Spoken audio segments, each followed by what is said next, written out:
ನಾನು ಸ್ಟೂಡೆಂಟ್ಸನ್ನ ಕೌನ್ಸಿಲ್ ಮಾಡಿದಾಗ ಎಷ್ಟೋ ಜನ ಸ್ಟೂಡೆಂಟ್ಸ್‌ಗೆ ಅವ್ರ ಪೇರೆಂಟ್ಸ್ ಕಂಡ್ರೆ ಸಿಟ್ಟಿರುತ್ತೆ. ನಾ ಹೇಳೋದಕ್ಕೆಲ್ಲ ನೋ ಅಂತಾರೆ. ನಾನೇನು ಮಾಡಿದ್ರು ಸಪೋರ್ಟ್ ಮಾಡಲ್ಲ.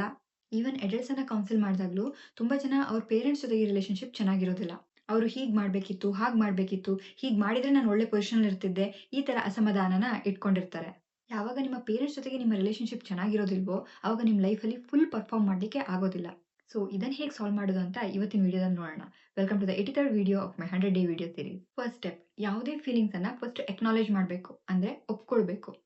ತಂದೆ ಅಥವಾ ತಾಯಿ ಮೇಲೆ ಸಿಟ್ಟಿದೆ ಅಂತ ಅಂದ್ರೆ ಅದನ್ನ ನೆಗ್ಲೆಕ್ಟ್ ಮಾಡಬೇಡಿ, ಒಪ್ಕೊಳ್ಳಿ. ಸೊ ನಮ್ಮ ಫೀಲಿಂಗ್ಸ್ ಅನ್ನ ಹೇಗೆ ಅಕ್ನಾಲೆಡ್ಜ್ ಮಾಡಬೇಕು ಅನ್ನೋದ್ರ ಬಗ್ಗೆ how to address our emotions ಅನ್ನೋ ರೀಲ್ ಅಲ್ಲಿ ಡೀಟೇಲ್ ಆಗಿ ಹೇಳಿದೀನಿ, ಚೆಕ್ ಮಾಡಬಹುದು. ಎರಡನೇದು, ಇದರ ರೂಟ್ ಕಾಸ್ ಏನು ಅಂತ ಅರ್ಥ ಮಾಡ್ಕೊಳ್ಳಿ. ನಿಮ್ಮ ಟೀನೇಜ್ ಅಲ್ಲಿ ನೀವು ಜಾಸ್ತಿ ನೋ ಅಂತ ಕೇಳಿರ್ಬೋದು, ಸಪೋರ್ಟ್ ಸಿಗದೇ ಇರ್ಬೋದು, ಎನಿಥಿಂಗ್.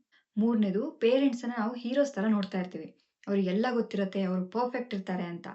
ಬಟ್ ಇಲ್ಲ, ಅವರು ಕೂಡ ನಮ್ಮ ತರ ಮನುಷ್ಯರೇ. ನಾವು ಹೆಂಗ್ ಇಂಪರ್ಫೆಕ್ಟ್ ಇರ್ತೀವೋ ಹಾಗೆ ಅವರು ಕೂಡ ಇಂಪರ್ಫೆಕ್ಟ್ ಇರ್ತಾರೆ. ಬಟ್ ಅವ್ರಿಗೇನ್ ಗೊತ್ತಿದೆಯೋ ಅದರಲ್ಲಿ ಅವರು ಬೆಸ್ಟ್ ಅನ್ನೇ ಕೊಡ್ಲಿಕ್ಕೆ ಟ್ರೈ ಮಾಡ್ತಿರ್ತಾರೆ. ಇದನ್ನ ಅರ್ಥ ಮಾಡ್ಕೋಬೇಕು. ನಾಲ್ಕನೇದು, ಟುವರ್ಡ್ಸ್ ಯುವರ್ ಪೇರೆಂಟ್ಸ್ ಕಂಪ್ಯಾಷನೇಟ್ ಆಗಿರಿ. ಅವರ ಪರ್ಸ್ಪೆಕ್ಟಿವ್ ನಿಂತು ನೋಡಿ. ನಿಮ್ಮ ಬ್ಯಾಕ್‌ಗ್ರೌಂಡ್ ಏನಾಗ್ತಿತ್ತು? ನಿಮ್ಮ ರೆಸ್ಪಾನ್ಸಿಬಿಲಿಟಿ ಏನಿರ್ತಿತ್ತು? ನೀವ್ ಹೇಗ್ ಅದನ್ನ ನಿಭಾಯಿಸ್ತಿದ್ರಿ ಅಂತ. ಅವಾಗ ಅವ್ರ ಪರ್ಸ್ಪೆಕ್ಟಿವ್ ನಿಮ್ಗೆ ಅರ್ಥ ಆಗ್ತಾ ಹೋಗುತ್ತೆ. ಇದು ಜಸ್ಟ್ ಫಸ್ಟ್ ಪಾರ್ಟ್ ಅಷ್ಟೇ. ಆಕ್ಚುಯಲ್ ವರ್ಕ್ ಸ್ಟಾರ್ಟ್ ಆಗೋದು ಸೆಕೆಂಡ್ ಪಾರ್ಟ್ ಅಲ್ಲಿ. ಅದನ್ನ ನಾಳೆ ನೋಡೋಣ.